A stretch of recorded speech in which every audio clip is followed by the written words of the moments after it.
Oh, well, welcome. And where am I? I've gone missing. Hang on a minute. There I am. Well, welcome to Elevenses. I'm Kevin Williams of Survival Skills Rider Training. This is my twice weekly live webcast, Elevenses, and it's Sunday, the 10th of December. It's a fairly miserable looking morning still here at in northwest London.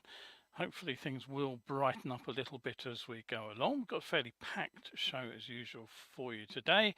Another frustrating story about nuisance bikers. This time they've wrecked community club's football pitches, which will take months apparently to recover from. A father and son team attempted to steal a motorcycle, would you believe, from a show stand at the EICMA Milan show. KTM, in some surprise news, are offloading their cycle brands that they own, and they are also switching R&D and production to China. Not all of it by any means, but some of it.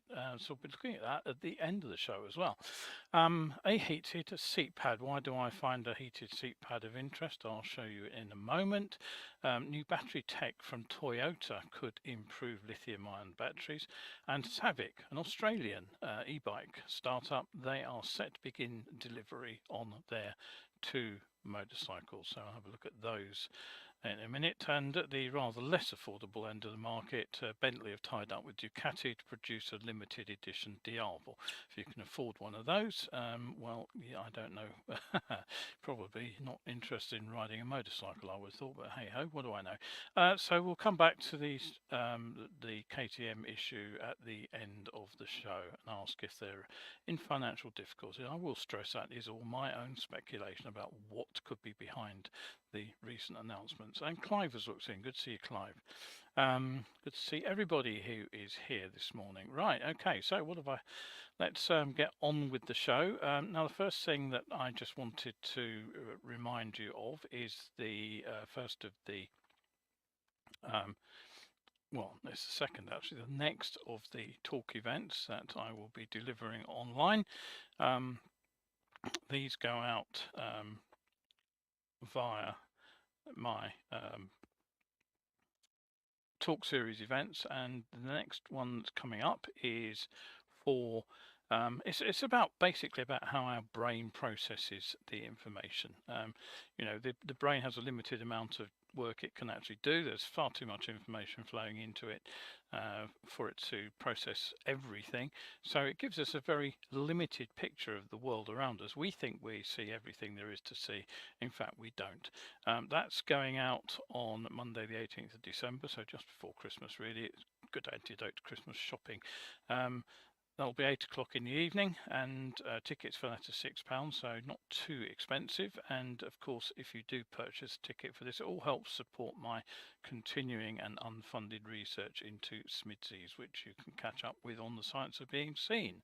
And there is the full presentation of the Science of Being Seen that went out last month, but there's still catch-up options for those two events. So I'll just put those links up in the comments. And if you want to join me live, I'd be delighted to host you. And that's the first one. There is the link to the new presentation, which will go out in a few days' time. And if you want to catch up with the old one, that's the Science of Being Seen, just going up now. Okay, so there's the links. Go and have a look at those. Right, so as I said, we've got quite a lot to get through today, so let's crack on. Now, the next thing I just want to bring in is the weather for bikers, so let's just shuffle the picture along. Why is I've lost my... There it is, I've lost my button for some reason, which tells me where the picture moves to. So what have we got for you today in the weather? Well, actually, it turned rather worse than I was expecting. Having looked at the forecast Wednesday morning, there are actually two named storms developed. The first has already gone over us. The second storm, Fergus, is currently winding up off the Irish coast, and that will bring in wind and rain from the west. But interestingly, by lunchtime today, whilst it will have swung in one band of rain, there is actually going to be a drier slot before the next band of rain arrives into the southwest of England. So this dry slot will move across southern Wales, most of southern England, into the Midlands. It'll bring in some sun. Should be arriving fairly soon in the area that I'm living in. I'm just looking out the window to see if I can see any sign of the cloud breaking up. But it will be quite warm, be up to about 13 or 14 degrees across a lot of southern England. But the winds from the storm centre will build across the west through the evening, and the storm will pass over the north of England tonight. So it'll be a wet and windy night across the UK. Now Monday we'll actually see the UK sitting between these storm systems, so it'll actually be light winds, mild temperatures and some sun over quite a lot of the UK. Tuesday the next spell of wet and windy weather rushes through. Wednesday the picture changes again, but this time the wind changes direction. The wind is going to come in from the northeast rather than from the southwest, and that will bring a much colder, cloudy day, although it will be sunny in some parts of Scotland by the look of things, for the middle of the week. Beyond that, keep an eye on local forecasts. It's going to be very changeable indeed. Right, okay, so let's just don't forget, if you've got any questions, any comments about anything that I talk about in the show, do drop me a line. I'm always interested to hear your feedback. So on to the first story of the day, and that is the Bonnyrigg Rose Community Football Club in Midlothian. They've been forced to cancel matches between teams. They host teams of all ages, apparently, child to adult, on their pitches at their football club. And they were damaged, unfortunately, by at least one motorcycle. It's thought to have happened on Monday last week, December the 4th, during the snow. So the photos show skid marks clearly from a motorcycle have been left on the grass, and the police have described the damage to the turf as extensive. The club says that the result will be considerable financial loss. They're going to obviously have to do some repair work to their pitches. They say that several weeks at least of matches will be cancelled, and presumably they do charge the teams to play on their pitch. So if they're not earning and they're having to spend money repairing the pitch, it's bad news for what is a community resource. So it's really, really frustrating to hear.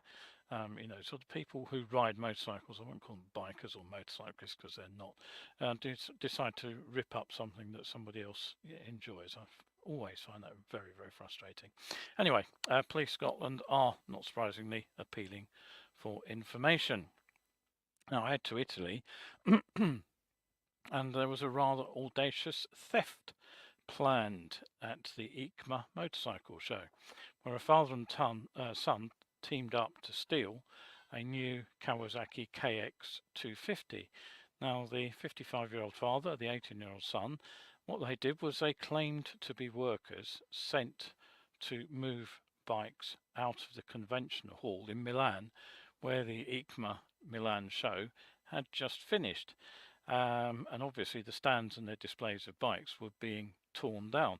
Now Kawasaki had brought in around 60 motorcycles to the show this year, and basically these father and son relied on there being so many people involved in breaking down the stands that one more bike being shifted out of the hall than should have been at any particular moment wouldn't be noticed. So they were apparently part of a group of 4. They arrived on the Kawasaki stand at 9:30 in the morning, and they said they'd been sent to transport 4 bikes, and they duly moved those 4 bikes in the machine into a van.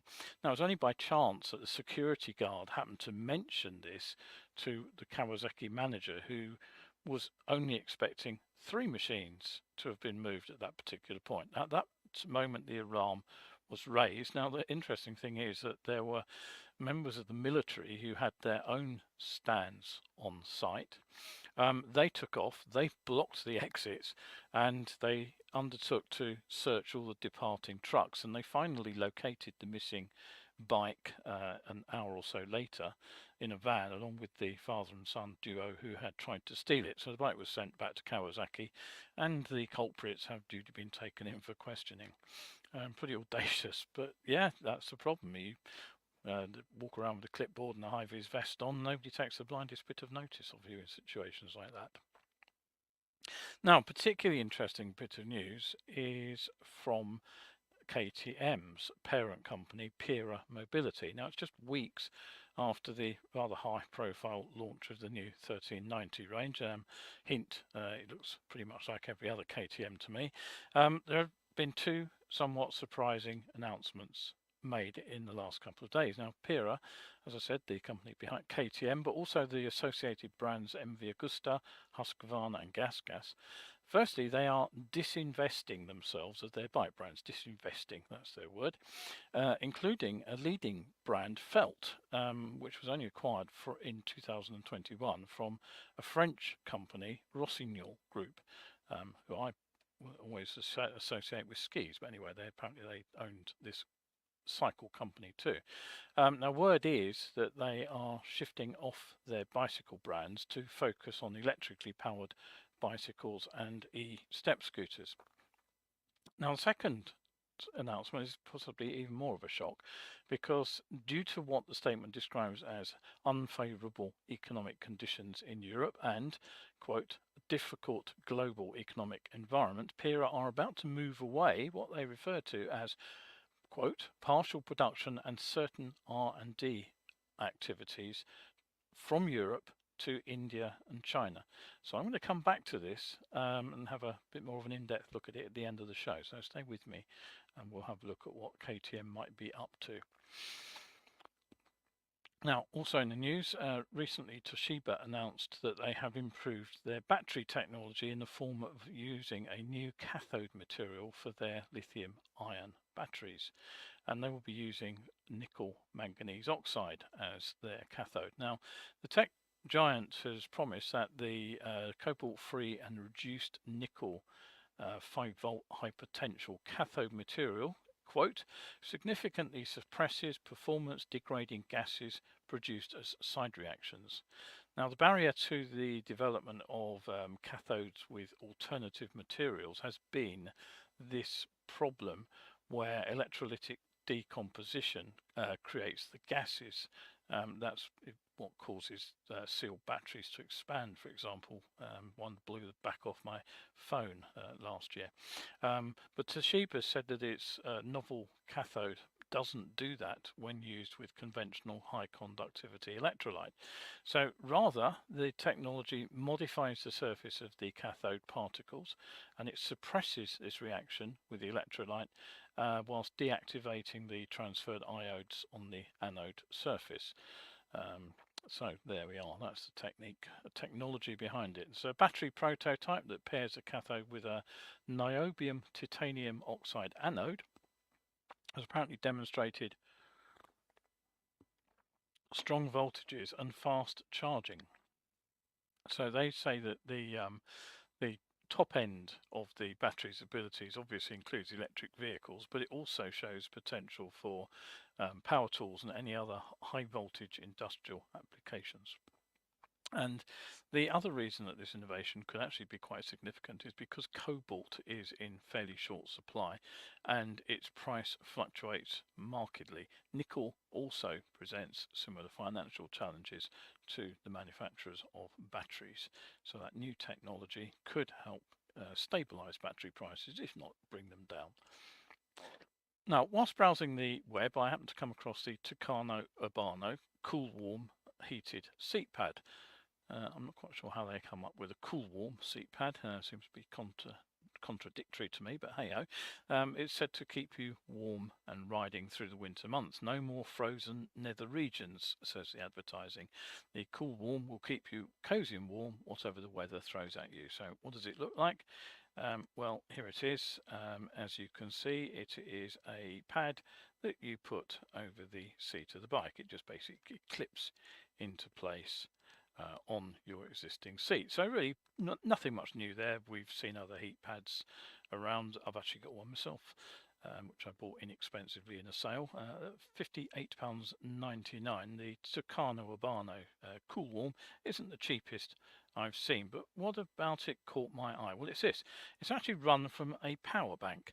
If you look very closely up in the top right corner, let's just zoom in so you can see it a little bit more clearly. And if you have a look up here, you can just see that there is a zipper tucked away there, and there is a zip that runs around the back of the unit, and that allows you to pop a power bank into the seat pad. Any 5-volt power bank, the sort of thing that you charge from a USB and you power your phone or something like that from it, you just basically plug the output side of it into the USB connector, which is built into the seat, and then you slip the power bank into the zip up pocket at the rear. Now obviously the heating time that you'll get out of this will vary on the size of your power bank, but they say you can get about 2 hours heat from a 5,000 milliamp hour pack. Or of course you could attach it permanently to a USB port which is powered by the bike. So you know what's marvelous about that? Well, frankly it's this. As someone who's almost always have more than one bike, I just like things that can be swapped from bike to bike with zero fuss. For example, I have a single GPS but a mount on each bike. I just take it to whichever bike I'm using rather than have to buy expensive hardware for each bike. Now it's not too big a deal, quite frankly, to wire in a 12-volt accessory power output semi-permanently, but it does get a bit fiddly for people who don't have any aptitude with electrics. So yeah, I could wire up a system that just takes powers from the battery through a 5-volt adapter or 12-volt adapter, whatever the power draw on your heated pad is, and solder some plugs on the end. But this is actually in some ways a lot simpler. I did have some battery heated gloves. They just ran off a pair of 700 milliamp hour AAA rechargeables actually in each glove, and they were actually warm enough to take the chill off on a cool day. I wouldn't say they were red hot, but hopefully as the seat draws 2 amps, it should be warm enough to keep your bottom warm. So be interested to see if anybody's got one of those and uses them. Sort of perfect for delivery riders, I would have thought. Now, don't forget, if you're enjoying the show, do set yourself a reminder. Wednesdays and Sundays the show goes out at 11, almost always live, occasionally recorded, and very rarely I have to cancel a show for one reason or another. I may have to cancel one later this month because I'm not going to be around, but I'll let you know if that's the case nearer the date. But if you miss a show live, then you can always catch up on my YouTube channel, Survival Skills UK. Don't forget, over there you'll also find the 60-second safety series and the newer 60-second science series, which attempts to demystify how you can stay safe on a bike and some of the science behind riding motorcycles. So do pop over there, have a look at my other channels on YouTube.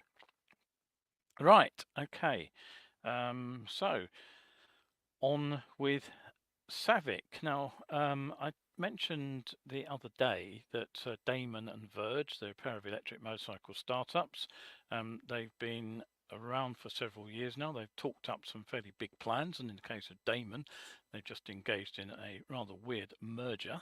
But they so far have nothing much to show in the way of rideable motorcycles, at least not motorcycles that appear to be ready to make their way to the customer.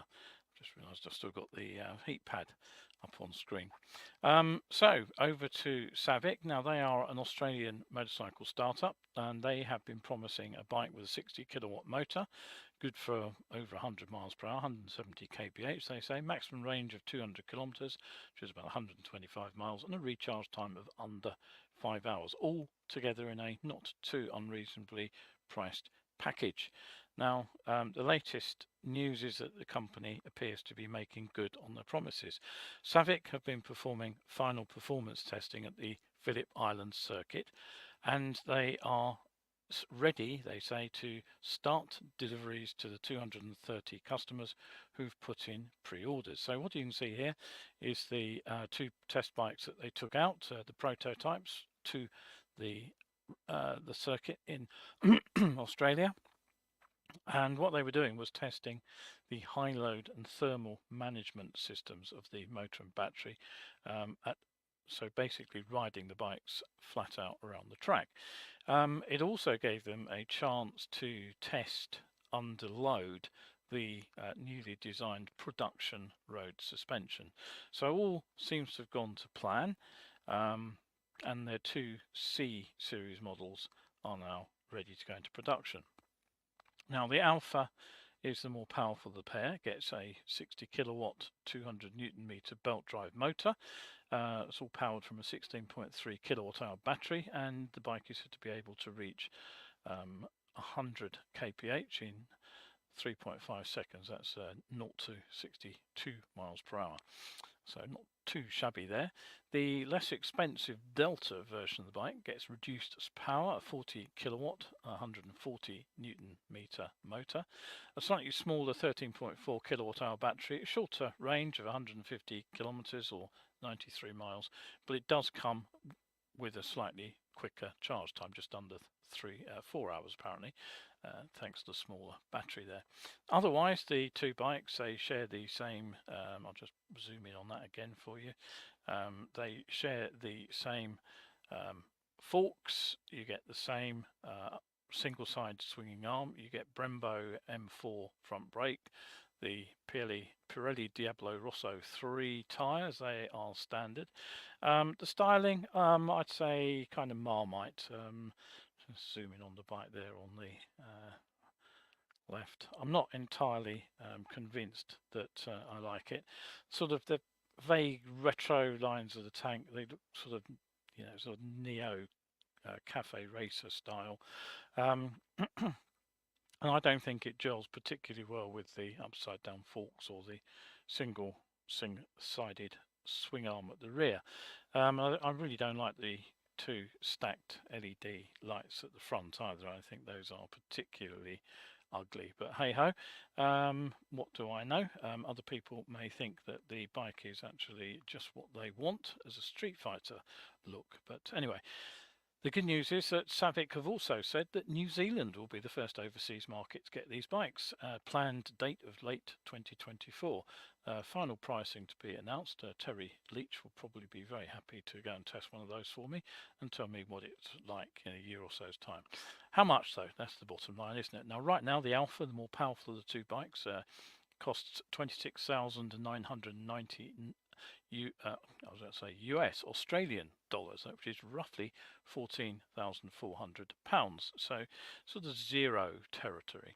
The Delta, the slightly less powerful one, that's 19,990 Australian dollars, which is just £10,400, which is actually quite reasonably priced, I'd say.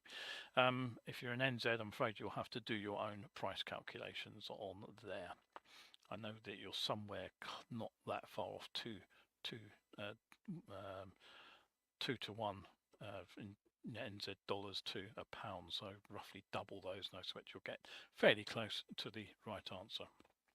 Right, now that's the relatively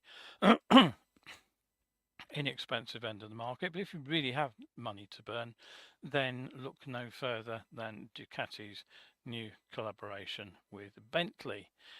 This is what you get here on the left. It is a upmarket Diavel V4 Gran Turismo Grand Touring bike. Now, as standard, the bike starts from £23,595. As I say, I've talked before about Ducati really having pushed their bikes up market into the luxury end of the spectrum. They certainly don't have an entry-level bike in the way of the old 600 and 620 monsters anymore. 23 grand plus for a bike is pretty expensive, but if you want it restyled to look like Bentley's most powerful and expensive car, which is the £2 million 200 mile per hour Batur Fastback Coupe, only 18 of those are being made, by the way, then no doubt the small change left over from that purchase will be plenty to go and buy yourself the limited edition 167 mile per hour Diavel for Bentley edition of the Ducati. They come with a starting price tag of just £60,000. There'll be 500 of those individually built and individually numbered.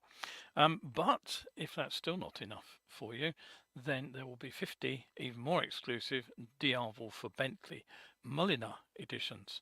And they will set you back anything from 70 to £75,000. So absolute bargains there. And those more specialised limited editions, they are said to be reserved specially for Bentley's most dedicated customers. Now, perhaps not surprisingly, given the likely market for a motorcycle that will set you back £75,000 to put in your garage next to the Bentley, the bikes weren't unveiled in Italy or the UK, but actually over in the US. The deliveries are now open. They expect to ship the first bikes out early next year, and you'll also get your own exclusive personalized wooden crate. I wonder what you can do with that. There's bound to be something you could do with that. And a certificate of authenticity. And oddly enough, you also get a passenger seat. I mean, really? Motorcycle cover too. I can't imagine that many people will be leaving these out in the rain.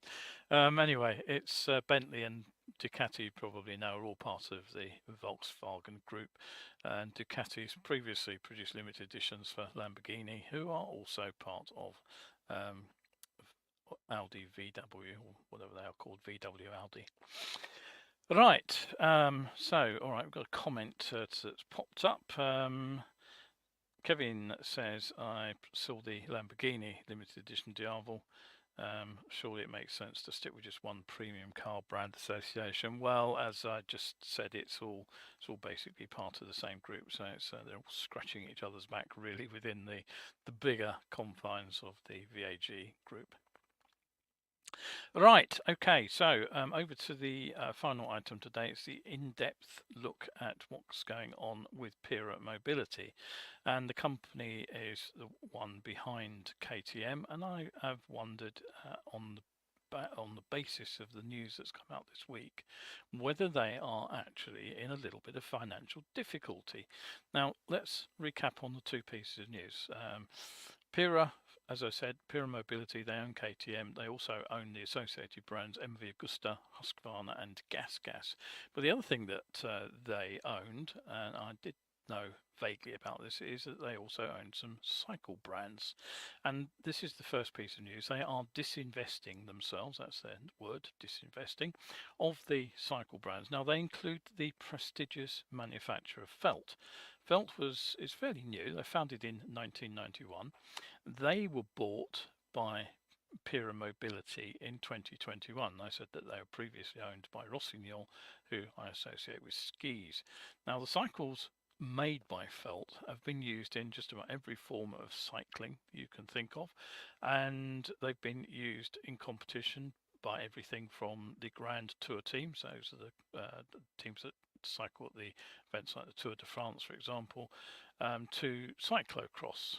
It's a very specialised format of cycling, which is a mix of on and off road. They've won tour stages in those big grand tours. They've taken triathlon world records. They've won gold medals in the Olympics. So the good news is that a buyer is on hand for Felt and expected to complete the purchase in the very early part of next year.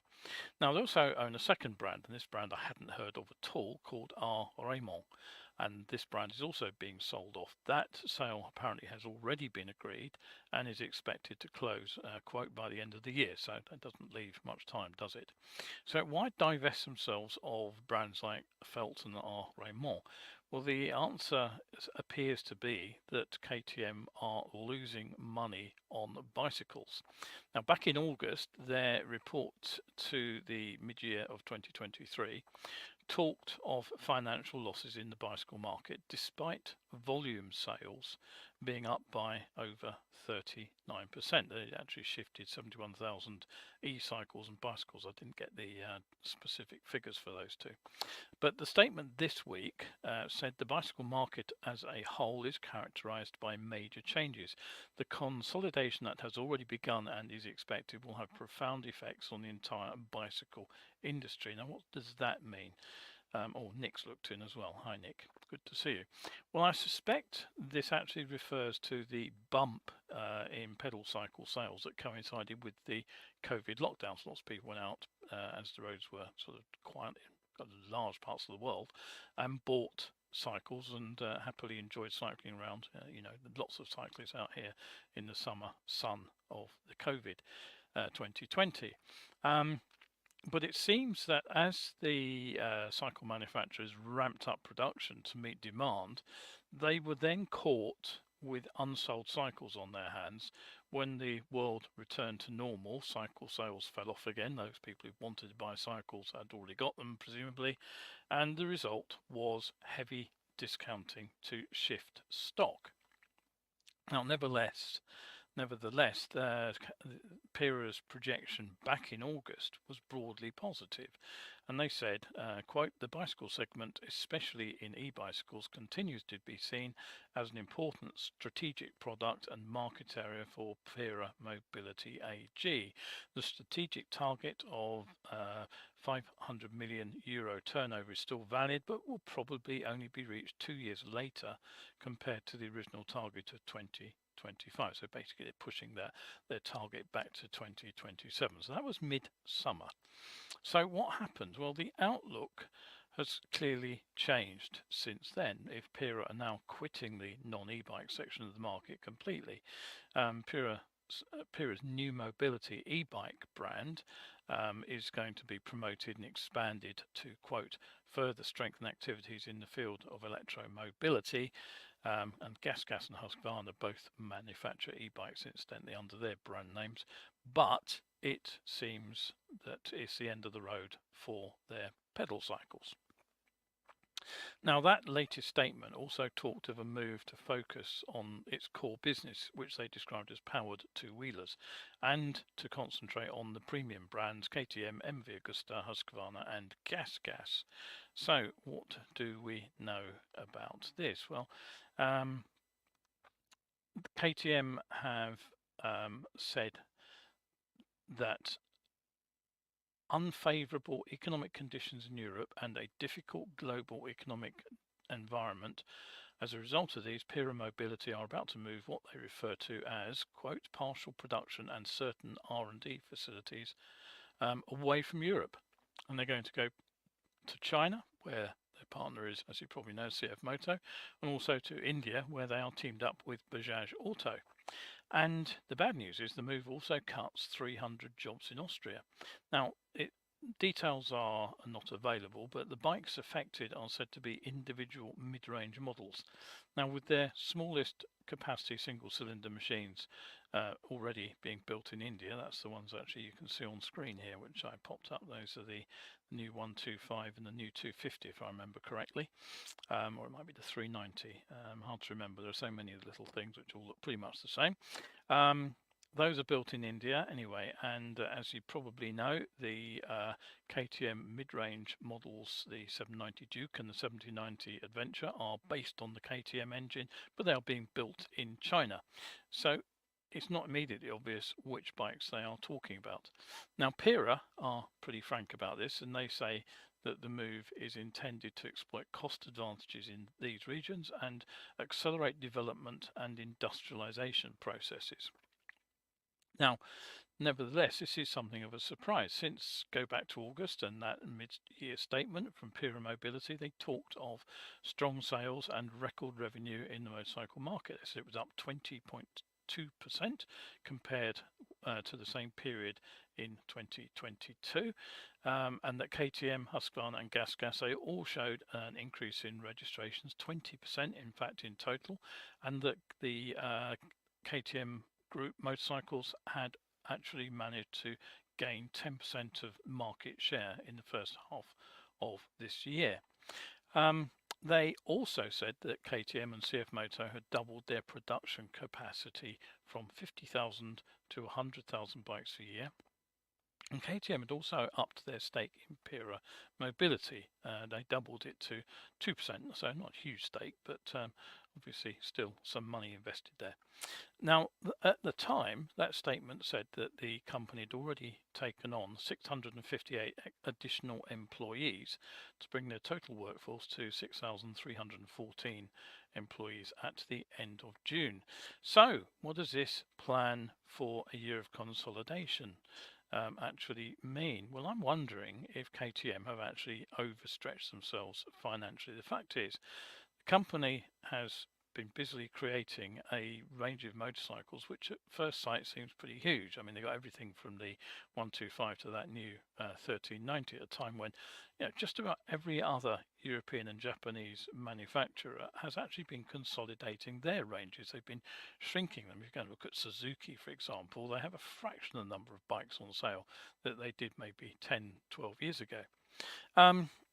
I always wonder, though, with KTM, if there's any real market differentiation. To me, they all look very samey. And personally, if I didn't see numbers on the sides of the bikes, I'd really struggle to tell the difference between many of them. Okay, you've got the single cylinders, you've got the parallel twins, and so on and so forth. But, really look at the 790 and the 1290 side on, and do they look the same? I think they do. So, it's all very well offering a smaller bike that looks like a bigger bike, because in theory you can offer the smaller bike at a lower price, and then hopefully you can use the lower price machine to get people into your brand, and then hopefully when they get more wealthy they can move up to a bigger bike, and KTM have been pretty successful in doing that. However, the problem that they may have is the age demographic. The regular forum that I go on, lots of people on there talk about loving KTMs, and they often got very big KTMs. As 1290 is a popular machine, but I'm afraid to say they're all of a certain age, and I don't see many younger riders out there on KTMs. If you're going to attract younger riders in, that's when you need the smaller capacity bikes. But there's also a problem with making everything look the same, because although you can buy an identikit machine at a lower capacity and hope and have this brand identity thing, then it doesn't actually distinguish the bigger machine from the smaller machine.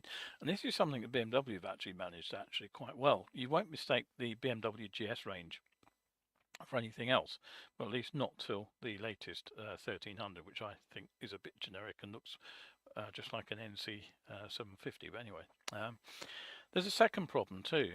Unless you cut corners, how are you going to make the smaller bike a lot cheaper than the bigger bike? Now, if they use an engine which is very similar, same number of cylinders, same architecture, then the engine remains much the same price. Just because you put bigger bores in it doesn't make it a lot more expensive to build that bigger engine. In fact, the machining costs are pretty much the same for both. So what do? You can downgrade running parts, go for lower spec suspension. That's often what manufacturers are doing. You can now tweak the electronics as well, so you would have lower spec electrics on the lesser machine, and the sort of the full Monty on the bigger one.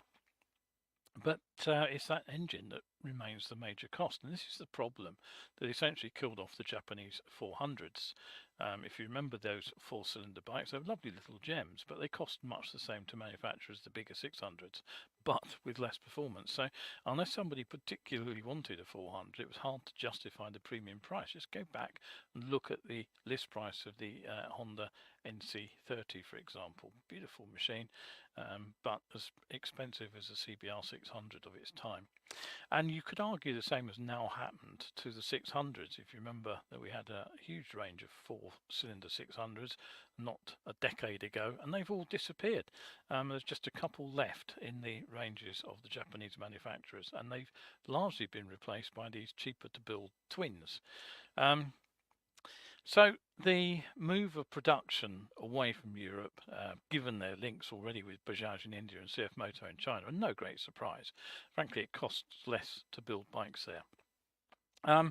But there must be an argument that their partner brand, CF Moto and Bajaj, are actually impacting sales.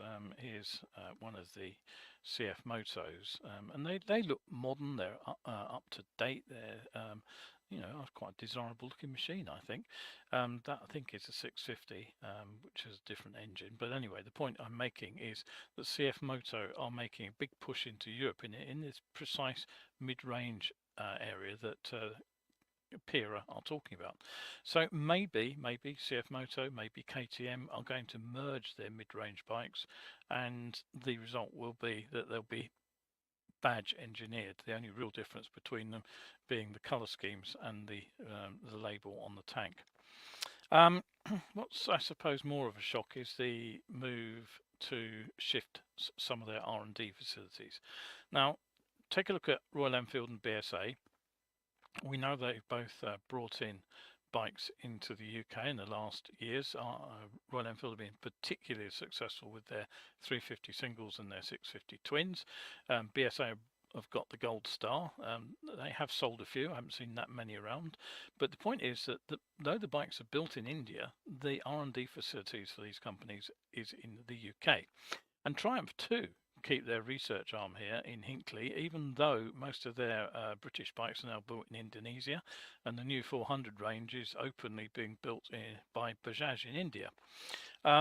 So frankly, the movement of the R&D out of Austria is actually something of a shocker. Why? Well, the obvious guess is lower operating expenses, but why move now? Well, it's possible that previously the case for Europe as R&D centres has been the highly skilled and educated workforces that are said to be available to do the R&D in the fields of science, technology, engineering. But perhaps Pira now believe that the Indian and Chinese workforces have matched what's available in Europe. It may also be a move to exploit a rapidly developing market for sophisticated products. With Europe looking more and more likely to ban ICE bikes in little more than a decade's time, perhaps Pira are banking on China, in particular, sustaining their investment into the internal combustion engine for a while yet. And the final possibility is there may have been some kind of government incentive offered, tax breaks, subsidies to encourage the R&D investment. That's speculation, of course, because I don't know the answer to that. But I certainly would be interested in your views. And my last thought for today really is I don't quite understand where MV Agusta, Husqvarna and GasGas fit into the bigger KTM picture. Do they actually offer the model devolvement, the distinctive features of those particular brands? Do they offer what KTM fails to offer with its sort of, I think, as I said, identikit range? You may disagree with me on that. I don't know, but it's I honestly don't see what they actually bring to the party for Pira Mobility. So I wouldn't be entirely surprised to see one or all of those brands offloaded too in the not too distant future. Have a think about that. If you've got any comments, any insights, if you know more than I do, I'd be very happy to hear from you. If you think I'm completely wrong with my thinking, I'll be happy to hear that too. Nick's looked in and said hello. Kevin says it's a break in the rain. He's off to walk his dogs and he'll watch the rest later. That's fine. All right, so that is it for today. I'll just finish up, of course, by reminding you to do the right thing and to subscribe and like my YouTube channel if you're over there watching over there. If you're on Facebook, do the same, like and share the posts. Any comments, as I say, always happy to receive those. And don't forget, I just want to give a quick shout out to this week's supporters too. Sandy, Brian, Howard, Nick, Naffa, who's a new subscriber, Kelvin, Deborah and Anonymous. Thank you very much indeed for your support.